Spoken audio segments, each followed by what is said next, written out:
भंडारा जिल्ह्यातील साकोली तालुक्यातील बांपेवाडा परिसरात एक अत्यंत भीषण आणि अंगावर काटा आणणारी घटना घडली आहे.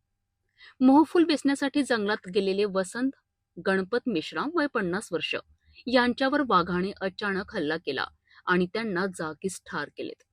या घटनेची भीषणता इथेच संपत नाही, तर वाघाने मृतदेह तब्बल 1 किलोमीटर पर्यंत फरफटत नेल्याचे समोर आले आहे. घटनास्थळी दिसलेले रक्ताचे डाग, फरफटलेले चिन्ह आणि विखुरलेले अवशेष पाहून गावकरी अक्षरशः हादरले.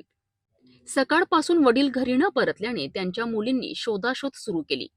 गावकऱ्यांच्या मदतीने जंगलात शोध घेत असताना सर्वप्रथम मोहफुलांचा टोपला सापडला आणि काही अंतरावर वसंत मेश्राम यांचा मृतदेह आढळला. हे दृश्य इतके भयानक होते की उपस्थित ग्रामस्थांमध्ये भीतीचे सावट पसरलेत. या घटनेनंतर गावकऱ्यांचा संताप अनावर झाला.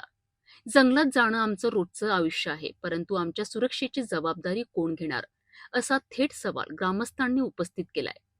वन विभागाच्या निष्काळजीपणावर जोरदार आरोप करत त्यांनी अधिकाऱ्यांना धारेवर धरलेत. परिस्थिती तणावपूर्ण बनत असतानाच माजी जिल्हा परिषद सदस्य डॉक्टर नेपाल रंगारी यांनी मध्यस्थी करत वातावरण शांत करण्याचा प्रयत्न केला आणि मोठा वाद टळला. वन विभागाने तातडीने 20,000 रुपयांची मदत दिली. तसेच मृतकाच्या कुटुंबाला 10 लाख रुपयांची आर्थिक मदत जाहीर करण्यात आली आहे.